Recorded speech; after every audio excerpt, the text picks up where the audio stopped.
This might cause an uproar. The customers are not going to like it. I think some customers will. Yeah, the deranged ones. Hey, this is exactly what we're known for. Quirky, bespoke collections of recommended movies. I just think a whole section called Cannibals and Goop might be going a little too hard.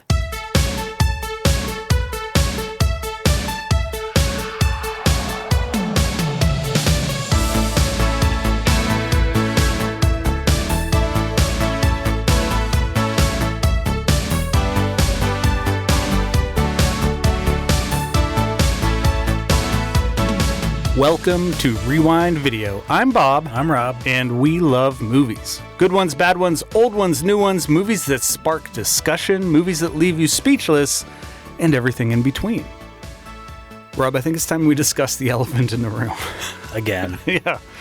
There's been quite a stir in the community ever since that other rental place in town decided to introduce an employee recommendations table. I was not happy about this. No. I didn't think you were going to bring it up on the show. Well, I mean, there's been some talk. You know, it's clear that they're trying to ride on our coattails, and offer up their own version of the staff recommendation shelf. Their podcast definitely sucks. It does, yeah. I don't know about you, but I've had plenty of customers ask me for my take on this bootleg version of what we do, and my answer is always the same. Competing stores can have staff recommendation tables, shelves, baskets. Yeah. But we definitely invented it, though. Just so we're clear. We invented the staff recommendation shelf. And most importantly, they don't have us. That's true. They don't. I mean, we are, of course, here to keep the staff recommendation shelf flush with new movies that are deserving of our customers' attention. Each time we cycle in new films, we adhere to a theme. That's key. Mm-hmm. And this week's theme is controversy. What scandalous thing will we say next? Yeah. Or what goopy people eating movie will we pluck? Yeah, your recommendations are often controversial. We hear a lot more negative feedback about yours, or just, I would say negative feedback, more just like, I don't know, it doesn't seem like it's for me. That might be your experience, but when I'm working the desk, I just have a lot of people coming in and saying, keep the hits coming. Interesting. Yeah. Not hearing a lot of that from customers when you're not around. Okay. So just to let you know. All right. Well, what a weird coincidence. Most of the controversy in the store revolves around like the seasonal popcorn flavors we have. Mm-hmm. You know, people get angry if the pumpkin spice popcorn comes out too early, or some people think it comes out too late. You can't please everybody. Yeah, what cutout we've decided to erect at the entrance to the store. Right, because we have 10 that we choose to display at all times, and it changes, and we don't want to tell people when or why or how they change. Right. But, yeah, that's for us to know. Everyone thinks they get to decide, and they don't. We decide. They don't. So this theme was actually a listener suggestion. It came from devoted fan of the show, The Ricker, and he managed to choose a theme that I think adheres to a lot of our criteria, which is broad enough to span more than one interpretation, inclusive of many genres.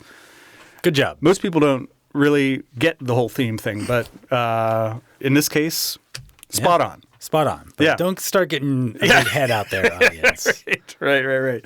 But as we pointed out last time, it's great to know that people are listening and engaging with us. Yes. Writing emails and such.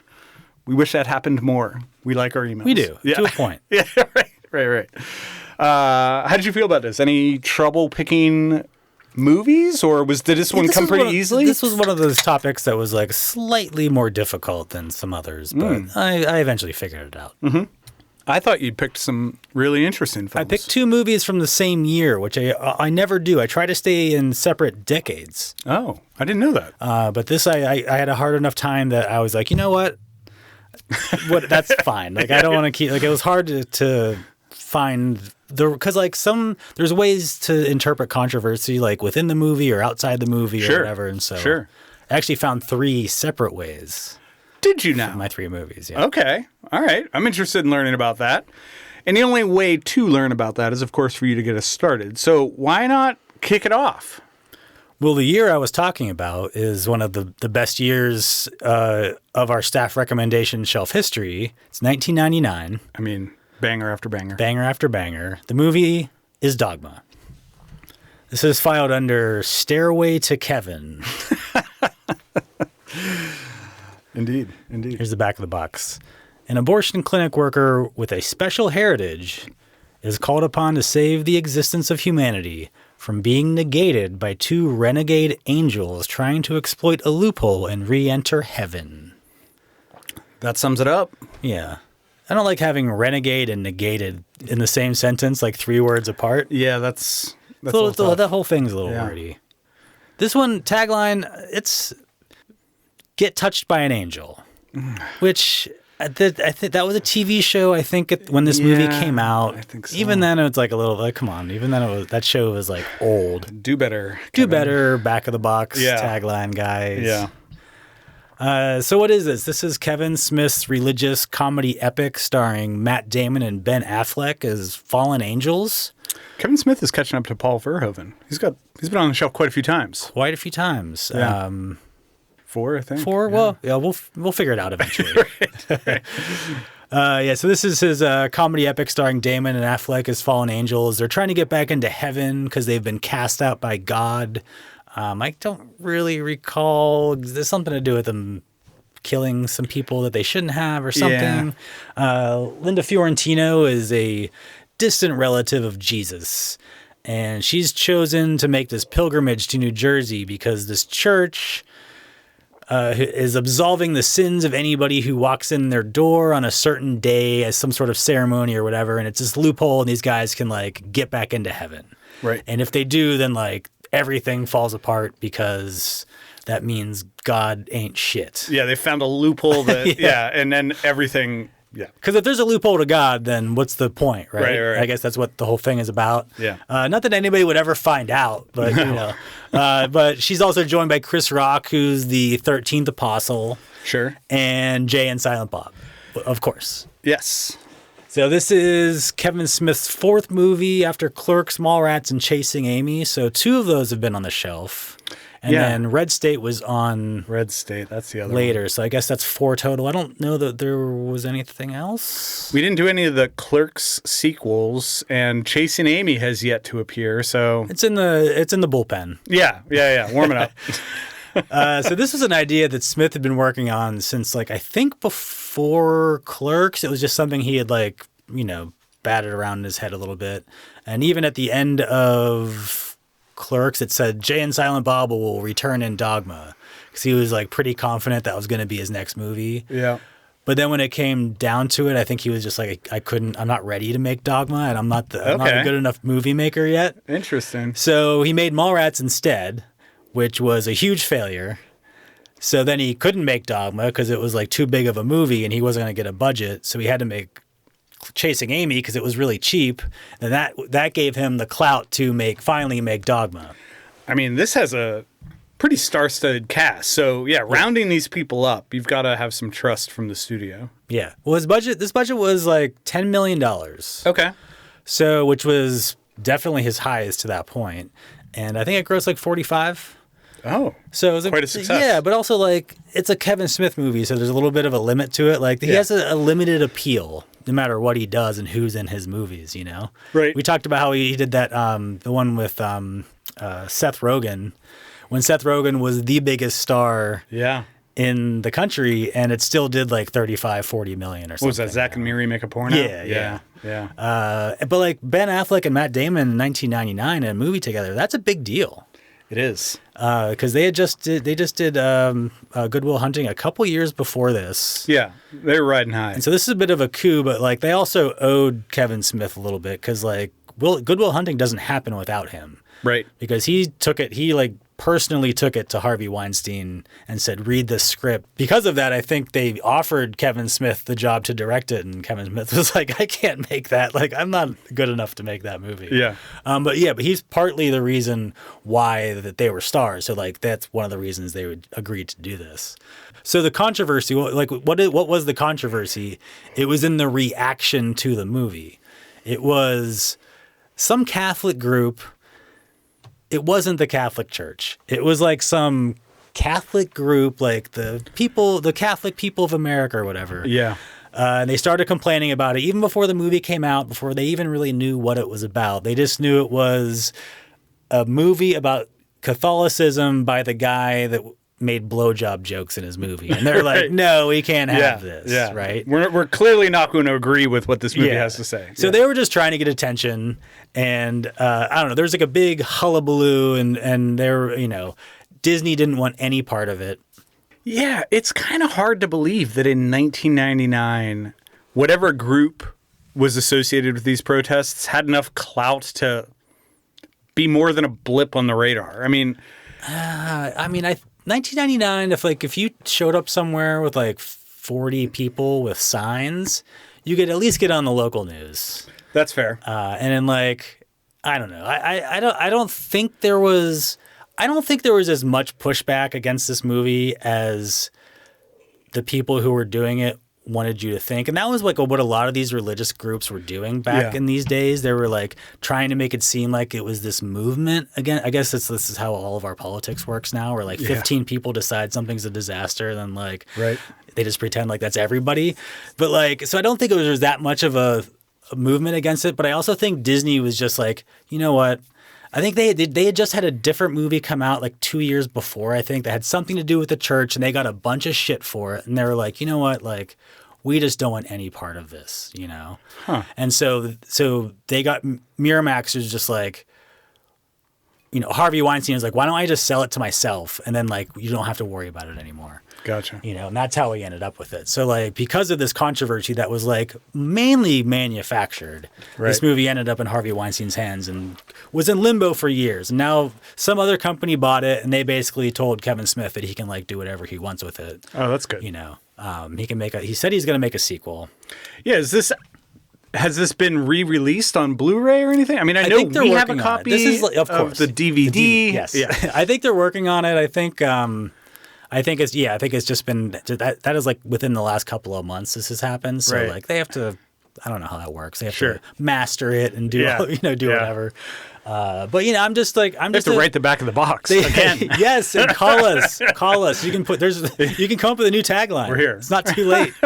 I'm a shameless Kevin Smith apologist, and I just love this movie, There's vulgar wit, scatological humor.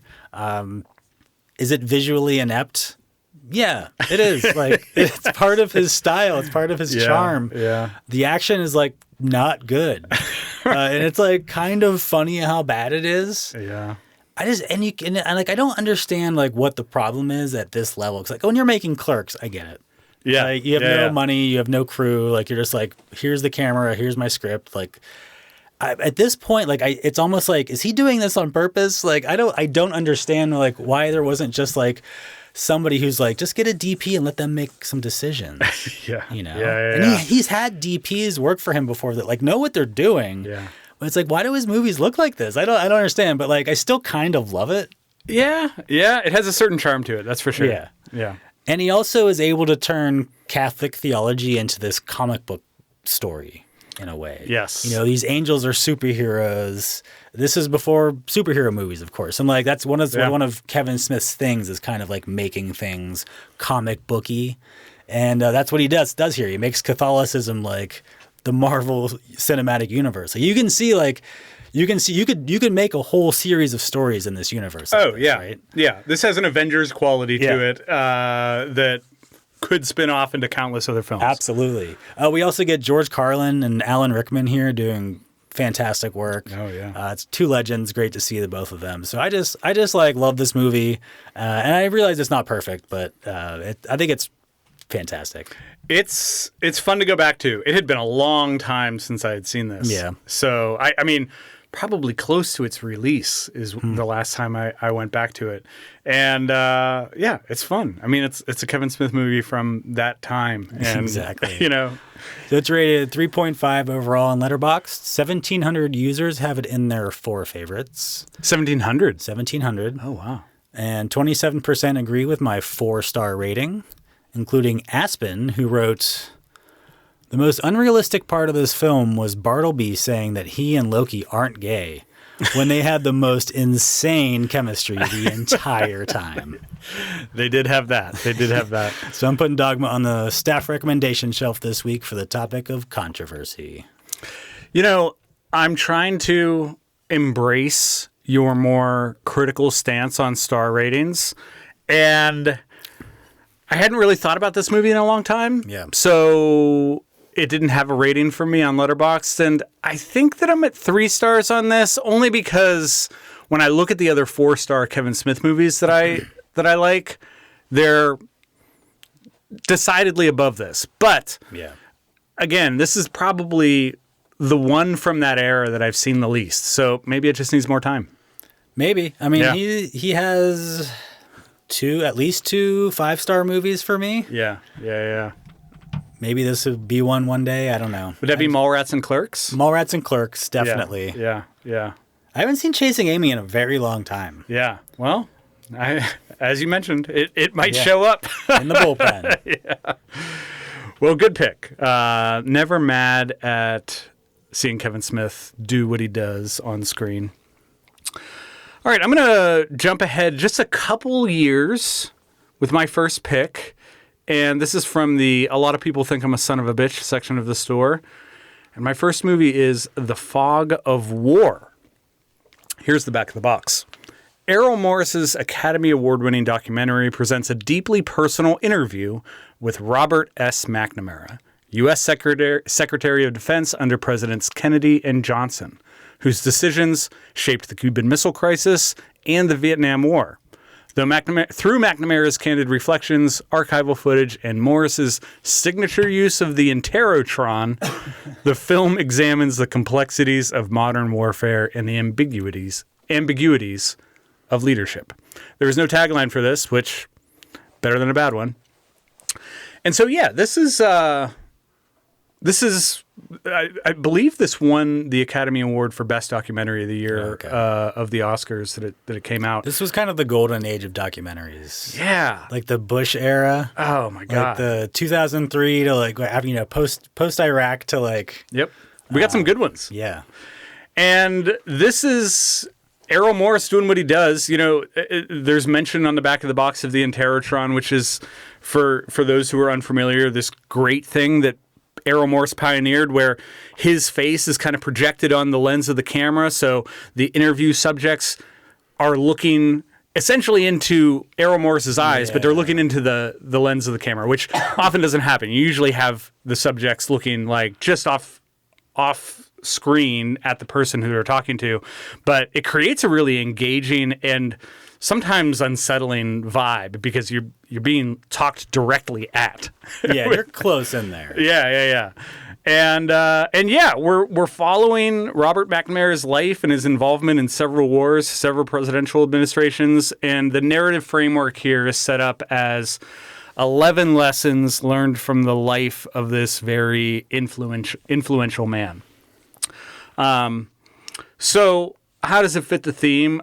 This is kind of controversy distilled. Every decision that McNamara discusses is steeped in controversy, whether it's the bombing of the Japanese during World War II, near brush with nuclear war in 1962, the escalation of Vietnam. I think it highlights that when it comes to war, there isn't a decision that isn't going to be controversial. Yeah. You know, I mean, one way or another, it's you're gonna upset people. And there are no good decisions is essentially what it comes down to. No, yeah. There are a lot of bad decisions that you can choose from. Absolutely, yeah. And you know, this is the structure of this movie is fascinating. I'll get into this when I talk about why I chose this, but I found the scenes where we're listening to McNamara talk to us and seeing him to be the most captivating. There's a lot of B-roll here, but seeing him on camera and just seeing, his presence is kind of magnetic. And you understand why he had this reputation for being too smart for whatever job he was being hired for. And he's like, he was 85 when he did this. Yeah. Like, he's sharp. Like, he's so sharp. You know, and granted, maybe it was only for an hour a day or whatever, but like, he knows what he's talking about. Like, no matter what you think of him, like, he has thought about this stuff. Like, he isn't just making rash decisions. Oh, yeah. You might think that his decisions were horrible, but he has thought them through.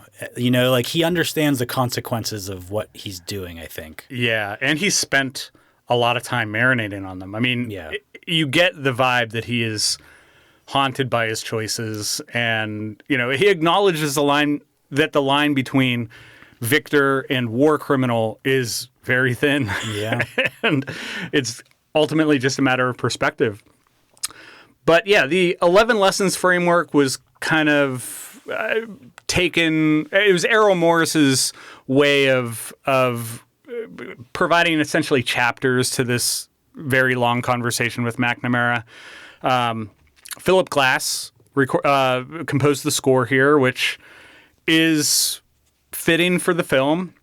And like I said, yeah, this won an Academy Award for Best Documentary Feature in 2004. So why did I choose this? Like I said, it shows that every decision related to war is controversial, and few people were involved in as many as Robert McNamara. But he's aware of his own legacy and openly admits that had World War II ended differently, he might have been labeled a war criminal, which is a sobering moment in this movie.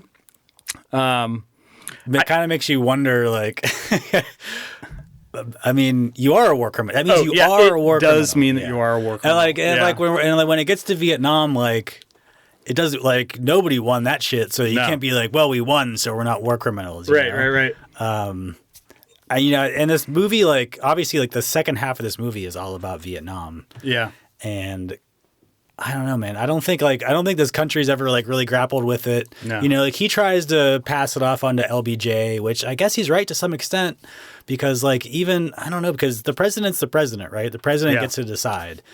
And even in, like, the archival stuff, it sounds like McNamara was just like, I don't know, man. Like, this, you know what I mean? You know what I mean? Yeah, It just sounds like, it doesn't sound like he's into it, but he's like, all right, man, like, if you think we should be doing this, I guess we'll do it. But well, he makes the point. I mean, it definitely seemed like he agreed with Kennedy, who wanted to pull troops out, and Johnson wanted to go a different way. But he acknowledges that he is there to serve the president in the capacity of Secretary of Defense. And if that means doing something different than he would in the president's position. They needed to ask a lot more questions, you know, because like Yeah. LBJ's like, well, we got to win. And like somebody needs to be like, what are we talking about here? Win what? What are we trying to do? Like, Yeah. what is this about? And no one's asking the question. Nobody asks like, what the fuck are we doing this? Like, what could we even win? I mean, I was really struck by the moment in this documentary where McNamara is recounting his conversation with, I don't know, I guess it was the president of Vietnam many years later, like decades later, where that guy was essentially like, we were fighting for our independence and we were going to keep going until there was nobody left to send to the front lines. And, Right. you know, you don't hear that point of view, but history is written by the victors, and it's proof that, yeah, again, that line between necessary evil and atrocity is right. And plus, like we could go into Vietnam, but like the idea that Vietnam was just two sides, and it was like everyone's on this side or the other. It's like that's not what was happening. No, you know? There's some of that. Yeah, you know, and we were trying to fight that war, but it was a civil war, and it was like against China, and it was like all this shit going on, and like we were just, you know, there was no reason for us to be there, and I feel like there was moments of this. When you hear McNamara in the archival footage, like almost on the verge of asking LBJ, like, what are you talking about? What do you mean win this war? Yeah. But like he never asks the question. He does not.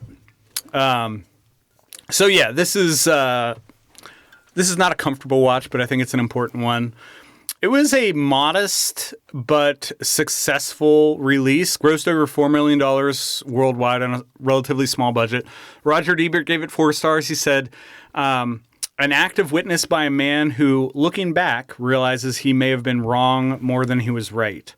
And I don't know if that's necessarily true. I don't know that McNamara is necessarily admitting that he was wrong. I think we're just seeing him recount this story of his life. That I think he is to some extent saying like wrong or right. Like it depends on how you look at it. Yeah, you know? yeah, Maybe exactly. I was wrong or right, but this is what I chose. Yeah. This averages a 4.0 on Letterboxd, which feels spot on to me. That's what I scored this, along with 39% of users. 64 people have this among their 4 favorites, so not a lot. Where did you score it? 4 stars. Oh, nice. This is one of my favorite documentaries. Oh, good. Had you seen it before this, or Yeah. okay, good. Yeah. This is one of the documentaries that I mainlined during the Netflix envelope days. Oh, yeah. And I just remember like tons of documentaries like this, but this is one of the ones that like stood out. I mean, it's fascinating. This guy is like, it's just him talking for an hour and a half or whatever. Yeah. It's great. It is good. I plucked a review from Nick Radigan, who said, "War criminal who committed several horrible atrocities, also made the seatbelt." The end. Which is true. He did bring us the seatbelt. Yeah. So. He didn't invent it, but he was part of the push, like because he worked for Ford, right? He did. For 5 weeks, he was the president of Ford. Yeah. So that's my first pick for controversy, The Fog of War.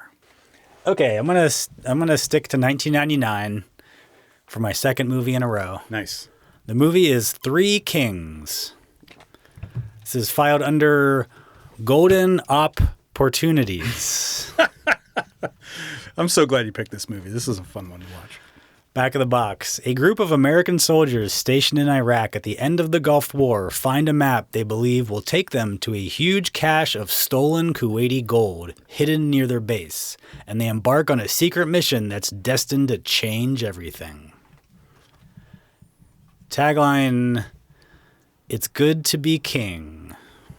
Yeah, no good. D+. Agree. Not good.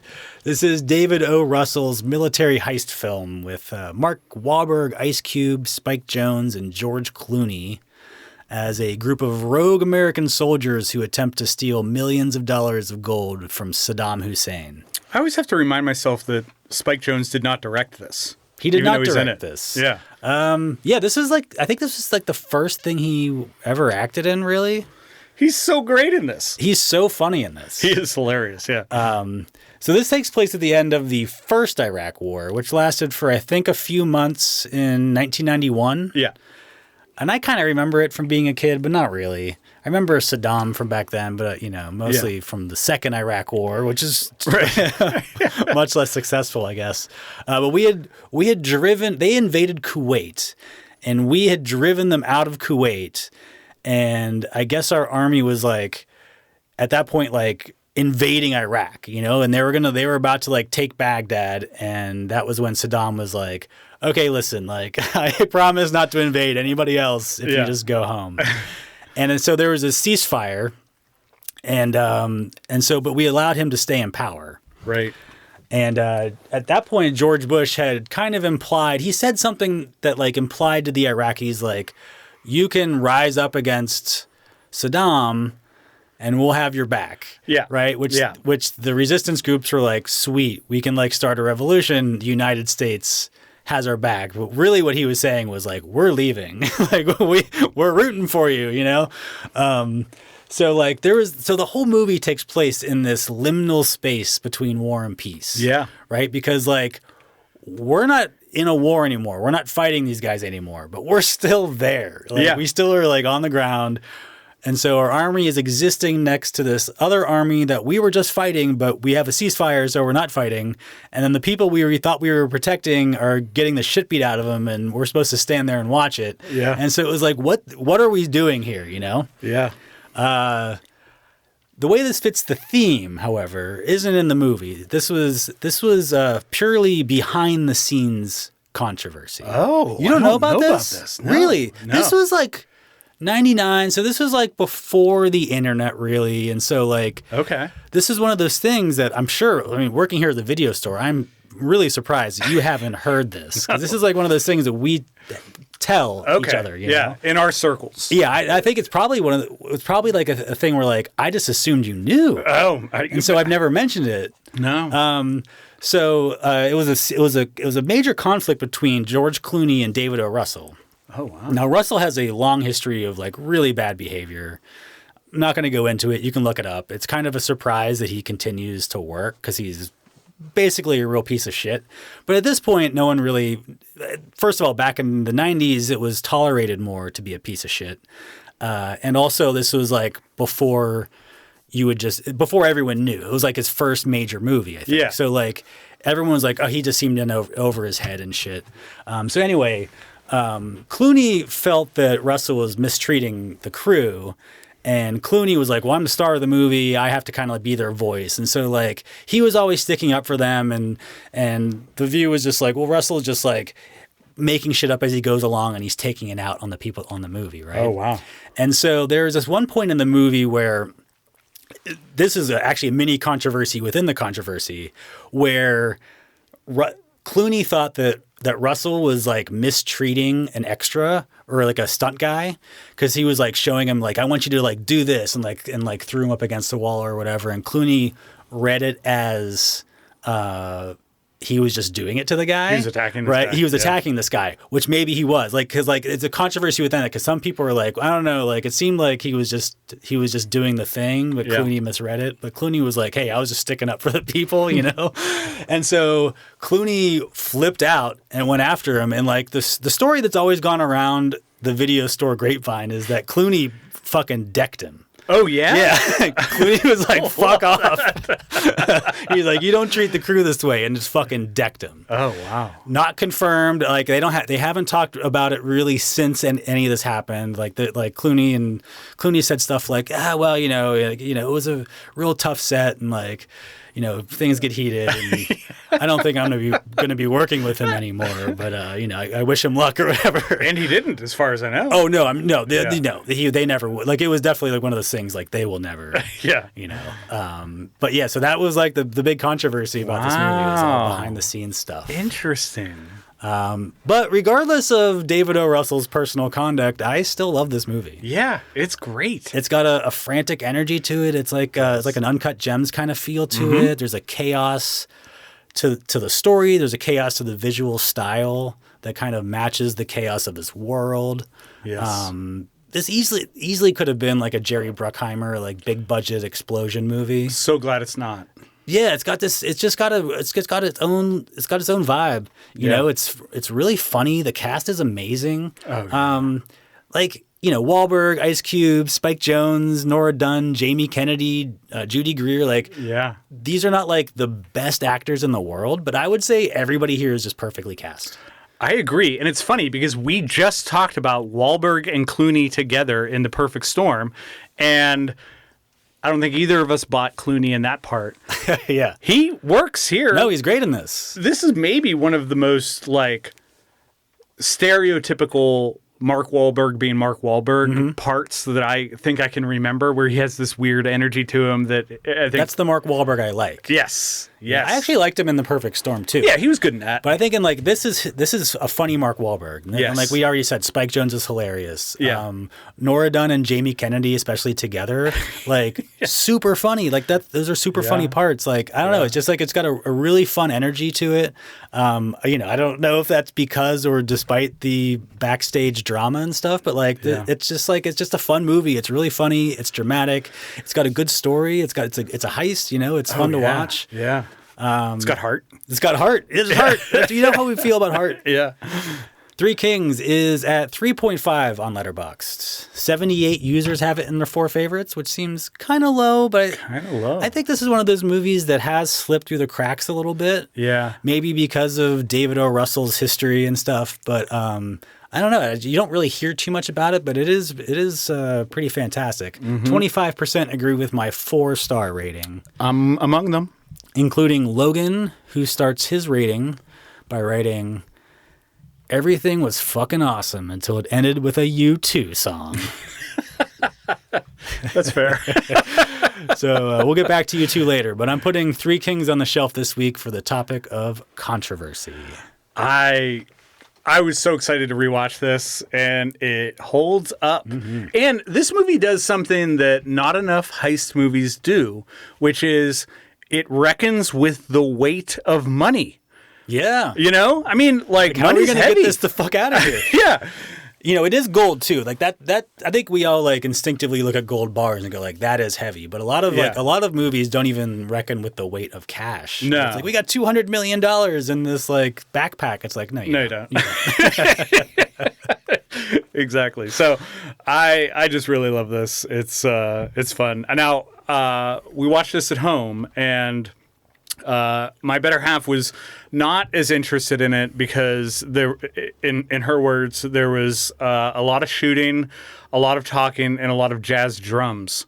Jazz drums, which I guess is present in the score. Wow, I'm gonna have to rewatch it for the drums. But yes, 4 stars for me. I'm a big fan. Glad you chose it. Jazz drums derogatory. I know. Yeah. Weird. Sad. All right. I'm going a few years back this time. So we were a little ahead of 1999. Now we're going a little bit before 1999. This is my second pick, plucked from the ever-expanding Kinky Kidman section of the store. And I have brought To Die For from 1995. Back of the box. Suzanne Stone wants to be a world-famous news anchor, and she is willing to do anything to get what she wants. What she lacks in intelligence, she makes up for in cold determination and diabolical wiles. As she pursues her goal with relentless focus, she is forced to destroy anything and anyone that may stand in her way, regardless of the ultimate cost or means necessary. It's a lot. Tagline: first comes love, then comes the interrogation. Which... Is that for a different movie? It feels like it. It doesn't seem like it suits this one. Well, here's a better recap of this. So this is directed by Gus Van Sant and written by Buck Henry. And it's kind of a black comedy satire based loosely on the Pamela Smart case, in which a young teacher conspired with her teenage lover to murder her husband. And Nicole Kidman gives a pretty career-defining performance. She had been in like Days of Thunder, but was looking to redefine herself a little bit. We get a supporting cast with Matt Dillon, Joaquin Phoenix, Casey Affleck. Eliana Douglas is here as Suzanne's sister-in-law. And yeah, the film kind of uses a clever mockumentary style to... with interviews featuring a lot of the characters to comment on truth, perspective, and public perception. So how does it fit the theme? Kind of in multiple ways. There was some controversy at the time around the fact that this was adapting the Pamela Smart case so shortly after it happened, because that was just a few years earlier. Okay. And people were like, that seems like too soon. Taking real life tragedy into a satirical entertainment piece was a little bit of a hard pill to swallow at the time. Yeah. Second, within the narrative itself, there's this, we're constantly like circling controversy. Suzanne's murder plot, sexual manipulation of teenagers, and the lingering ambiguity of who is telling the truth, kind of presented in the form of these retrospective interviews, makes you think that, okay, we're a few weeks or months removed from all of this happening, and people are looking back on a controversy that surrounded whatever took place. So this is the age of local controversies also. Right, yes. Which I don't even think that's possible anymore. I know. Every national controversy is a local controversy. 100%. Right? Like how many things you're like, why is this on the news? Remember that Mr. Show skit, World Local News, or something like that? Yes. That's just what the news is now. That's what the news is. Like, hey, this local school board had this thing. Like, what? What are you talking about? When it's on 24 hours a day, you need to fill that time with some bullshit. Exactly. So this was a screenplay adapted from Joyce Maynard's novel, which again was inspired by the Pamela Smart case. And Nicole Kidman campaigned pretty heavily for this role. They wanted Meg Ryan, who was reluctant to take the part because she built her brand on these like romantic comedies like Sleepless in Seattle and whatnot, and she was reluctant to play something of a villain role. She never really went off of that. I mean, she never did like a different thing. Not really. Which maybe I don't know, maybe she shouldn't. It worked for her. For some people, you shouldn't. Yeah. Maybe that's right for her. Ellen DeGeneres also wanted this part, but didn't make the final round of candidates, which is probably good. It's hard to imagine her in this role. I don't know, it might have been interesting. She has like those psycho eyes. She does. And I don't know, like I when I was a kid, like back when I liked her as a comic. Yeah. And she definitely like had those psycho eyes back then. Yes. I'm not familiar with her like recent work, like the TV show and stuff. Yeah. But, like, I remember her from back then. Interestingly, Matt Damon was also considered for this, but he didn't look young enough, and so they ended up with Joaquin Phoenix, who was 19 at the time of filming. And it's one of those weird cases and rare cases where you have a high school student who looks actually like a high school student, and that's a breath of fresh air. Van Sant would obviously go on to work with Matt Damon in Good Will Hunting. So, okay. I was trying to think of like what did he do? Yeah. Why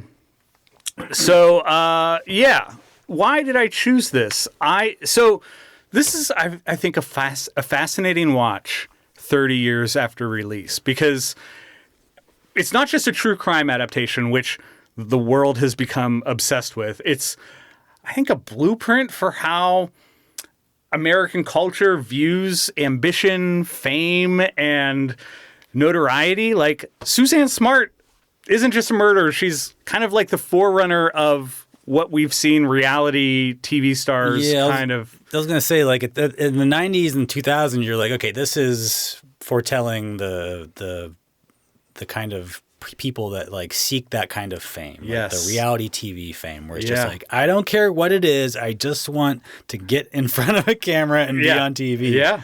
You know, and she has this like psychotic, pathological need for attention. Yes. But like nowadays, she would just like get an OnlyFans account or whatever. You know what I mean? Or like TikTok.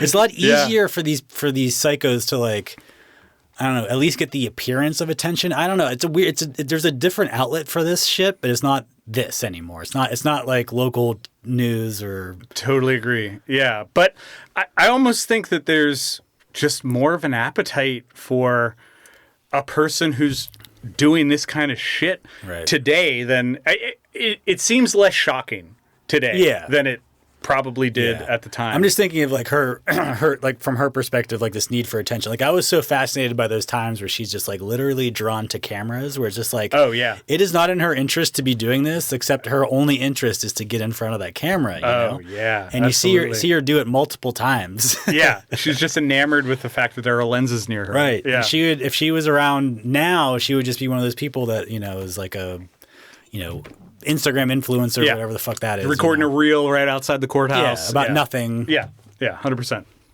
I feel like this, both in subject matter and filmmaking, was a movie that kind of walked so that I, Tonya and Gone Girl could run. I mean, this feels very similar to I, Tonya in the way that the narrative is structured, but that and Gone Girl, both feature a woman who is making some questionable choices in interest of fame and success. But yeah, Nicole Kidman's really fucking good in this, and you believe that she's this character who was born to be adored by cameras. So it's funny, it's biting, it's disturbingly prescient.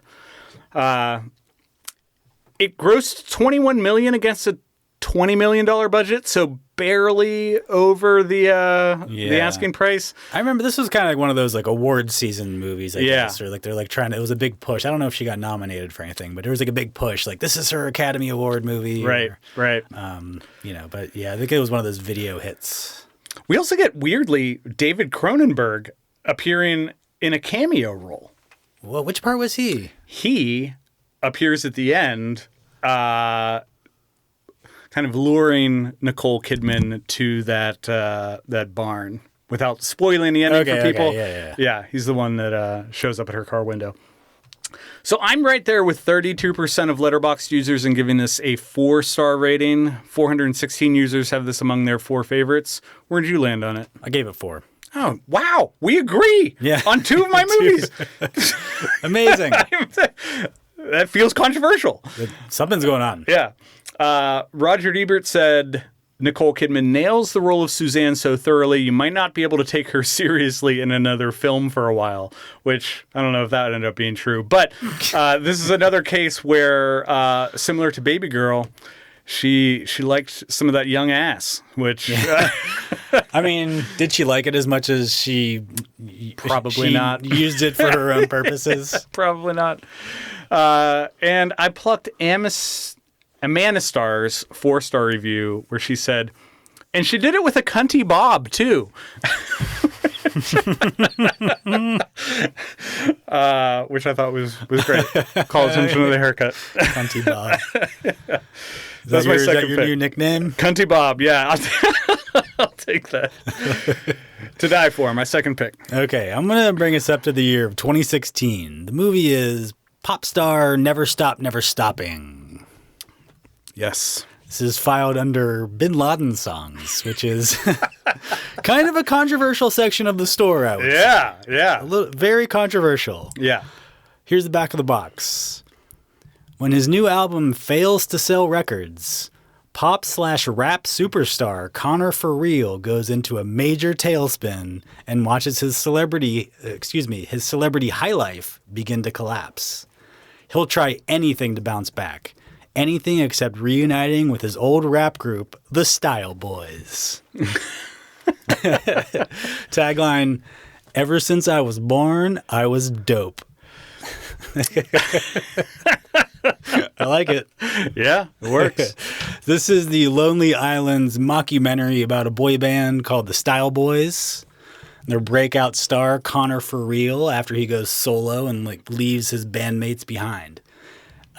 So this is Andy Samberg, Jorma Taccone, and Kiva Schaffer, who they're all writers. Taccone and Schaffer directed it, but they're just kind of like one group of people for all intents and purposes. And they all got famous on Saturday Night Live. They did the digital shorts, which was just, I don't know, I guess it was shorthand for like, these are just shot on a video camera. They're not live. Back then, that was like a thing. That's like, oh, you can take a camera and just make a video.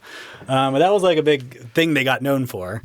One of them, Akiva Schaffer, he just made the new Naked Gun movie, which was a bit of a success. You know, it made some money. It was like I think $100 million worldwide, which is like pretty good for like a comedy these days, which I was kind of happy to see because like these guys have been, you know, they put out some albums and they had some success as like The Lonely Island and they've done TV shows or whatever. But like when it comes to movies, they haven't not had a lot of success. No. Hot Rod, MacGruber, Popstar, this movie, they were all like, they all made like $10 million. Mm-hmm. And so like they just haven't like found their footing for their like humor in movies, which is why it was good to see Naked Gun be a success. Oh yeah, Popstar is kind of like This Is Spinal Tap, but for NSYNC or whatever. Yes, the Backstreet Boys. Yes. So how does it fit the theme? Well, being a pop star today, or any kind of celebrity, really is just largely hopping from controversy to controversy. Yes. You know, it's pretty much all it is. Like, it's one of the only dependable ways left to get attention, and attention is all that matters. And so, you know, that's pretty much what being famous is nowadays, or at least like a good part of it is controversy. And so there's a lot of controversy in the movie in that sense. The main controversy, though, is the one where kind of Connor For Real's whole career is like defined by there's this company, Aquaspin, which is like an appliance company. They make washing machines and refrigerators. They sponsor his tour, and it kind of, I don't know, part of the sponsorship involves his songs getting downloaded to all the smart devices, which then all play his songs at the same time, which it causes a nationwide blackout, which I think is pretty goddamn funny. Yeah, it's hilarious. But it's obviously based on the U2 controversy with the Apple devices. Yeah. Which I don't know how well you remember that. I don't remember do. when that was, like it was 2010, 2012, something? Right around there, yeah. And I remember everybody getting so fucking bent out of shape about it. And like, and this was a different time. This was like, I guess this is back before you could just pay to get streaming. Yeah. You had to buy songs individually. And Apple had this deal and where they're like, all right, cool. Like, we'll just pay U2 money. And then instead of charging for the songs, we'll give them to all of our customers. And then it got on the phone. And then everybody got so fucking pissed at Apple, at U2. And it was this big fucking controversy. Oh, yeah. And I think it was right when like stuff like Facebook and Twitter were getting popular. And so people didn't realize that like, oh, it's just a bunch of people getting pissed off. It was like it was mistaken for a real controversy, which means it became this big controversy. And Apple was like, "What are we gonna do?" Yeah. And I understand that like like maybe there were some reasons, but like I could never figure out what people were upset about. Like, you don't have to fucking play the songs. It's just it's just there. I think it might have had some, and I'm speculating, so I could be wrong. But this was a time when storage on your devices mattered more than it does today. So, if you have an album that you didn't want, that means there's one album that you do want that you might not have room for on your thing. And while that seems really tenuous as it relates to reasons to get mad, I also did they download it to everybody's phone, or I think they put it in everybody's library. I think that's it. Didn't even mean it was downloaded to your phone. Yeah. So I think people were looking at the library. The people who were like, give a shit. They look at their library and they're like, I didn't buy this album. Why is it in here? And then they complained about it on Twitter. And then all of a sudden it was this big deal. Yeah. And me who knows like how technology works, I'm just like, wait, what's the problem though? Like what, why is this going, why are people getting mad? And, so it was like this giant controversy that like I could never like figure out like what the big deal was, but it was like a big thing Apple had to deal with. U2 had to deal with it. People were like, they're like, we're sorry. Like they had to like apologize to the nation. Yes. They're like, we're sorry, America. We didn't realize. It was fucking ridiculous. It definitely changed their image. Yeah. And I don't know. I don't pay any attention to U2 anymore, but I wonder if they've turned the corner from that. Yeah. They've recovered to some extent, I think. It's hard to say, but I don't know. But Popstar, which is what we're talking about here, I just think it's funny as hell. Oh yeah. I mean, I don't know, like it's one of those movies like I don't know how much there is to say about it. If you don't like funny joke songs, like you're not going to like it. If you do, you will. If you like these guys' humor, you'll like this movie. If not, you won't. Like I think it's one of the best comedies of the last 10 years. Yeah. Granted it's been a weak 10 years, but like I think this is an excellent one. It's 86 minutes.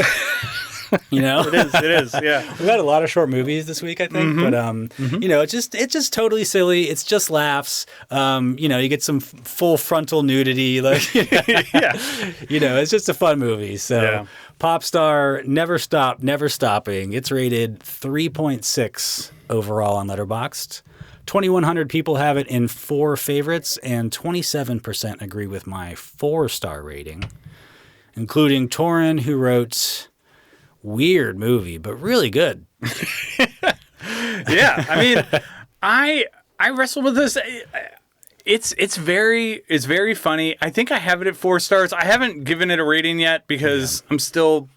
I mean, I had seen it once before, and this was my second time going back to it. And at times, it feels like, in spite of being short, it would have been better if it was even shorter. But I laugh a lot, and so it's probably a 4-star movie for me. I mean, you're right. There just aren't a lot of funny, like genuinely funny comedies. I mean, if you're a comedy and I laugh consistently through your movie, it's going to get 4 stars. Yeah. If it's funny songs, like you're definitely a 4-star. You know what I mean? Like it checks all these boxes. Like I just think it's great. So big fan. Going on the staff recommendation shelf for controversy. This was a fun one to watch. I still might prefer Hot Rod among the Lonely Island movies, which I haven't seen in a long time. It's great. It's funny in a lot of the same ways this one is. So that was my third look at controversy. First, it was like the response. Then it was the behind the scenes. And this one, it's actually in the movie. Yeah. So well done. That's... Three views of the controversial life. Yes. All right. Well, tough act to follow. My final pick for the theme of controversy It's from 1955, and it's from the What's in the Doll section of the store. I plucked Night of the Hunter with a very short back of the box. In Depression-era West Virginia, a serial-killing preacher hunts two children who know the whereabouts of a stash of money. There you go. Accurate. Tagline, it's a hard world for little things. Which I spent some time thinking about, and I think that the little things in this tagline are a reference to the children. Yeah. Doesn't somebody say that in the movie? They come close to saying it at the end, but not exactly. Gotcha. In any case, I think it's fine. It's fine. Yeah. So overview here. This is directed by Charles Laughton in his sole directorial effort, which relates a little bit to the controversy that we're going to get to. Okay. Night of the Hunter is kind of a haunting mix of gothic horror, a little bit of fairy tale, some southern melodrama, and it's got some great stark black and white cinematography. Tells a story that feels kind of like part parable, part nightmare. Robert Mitchum's preacher, Harry Powell, has these tattoos on his hands, love and hate, and he remains one of kind of the more chilling villains in cinema history. He's fantastic in this part. But how does it fit the theme? So this was apparently very controversial upon release in 1955. Audiences essentially just weren't ready for it. You know, this unsettling blend of fairy tale, horror, part sermon, wasn't like anything that audiences were used to. And the biggest shock was the fact that the portrayal of Harry Powell as this preacher who uses religion as a mask for violence and seduction and greed in mid-century America, when religion was such like a cultural identity, this just did not go over well. That's funny because that didn't even occur to me. Yeah. I was just like, oh yeah, evil preacher, of course. Naturally, yeah. What else would they be? Right, yeah. So this murderous depiction of a quote-unquote man of God was really blasphemous to a lot of people. So critics and audiences both balked at this. Film bombed at the box office. On a budget of $600,000, it grossed $6,030, which is astronomically bad. It means like it's not even playing anywhere. Yeah. Like, did it get like did theaters refuse to play it or something? That sounds like it played in a couple of cities and that's it. It does sound like that. I wish I knew the answer to that. I think that it was literally a case of critics got their hands on this, hated it. Audiences listened to the critics, didn't go to see it. It probably had a very short run in the theaters that it did appear in. But it was adapted from a 1953 novel, which it's fairly faithful to, by Davis Grubb. And that was a book based on the real-life serial killer Harry Powers, who not necessarily as close to the preacher character as we see in this movie, but still a lot in common there. Charles Laughton only directed this one film. After its commercial and critical failure, he never directed again, despite being later recognized for making a brilliant movie here. Yeah. Where you just made a movie that made basically $0. Oh yeah, you're like toxic to studios at that point. And yeah, even though it was dismissed at the time, legacy grew thanks to critics like Pauline Kael and directors like Scorsese and the Coen brothers, who have cited this as a major influence. Why did I choose it? I like that this really kind of transformed in terms of how it's been looked at. Too strange upon the time of release, too unsettling, too bold. Critics trashed it, audiences stayed away, but over time, it's become something of a touchstone and frequently listed as one of the best films ever made. I take issue with that, but I mean, it's pretty stupendous, and it feels ahead of its time for what it's saying and what it's doing here. This was during, what is it, the Hays Code, right? Like during the 50s, where basically like you weren't allowed to put, I mean, it was self-imposed rules, I think, but like they weren't allowed to like allude to certain things or show certain things. And so like even talking about stuff like murder and sex and whatever, and like hurting people and all these kinds of things are like they had to like tiptoe around, and like the way this movie does it is just so deft, you know, in the way like they can still be kind of scary and really creepy and without saying or doing anything on screen. Yeah.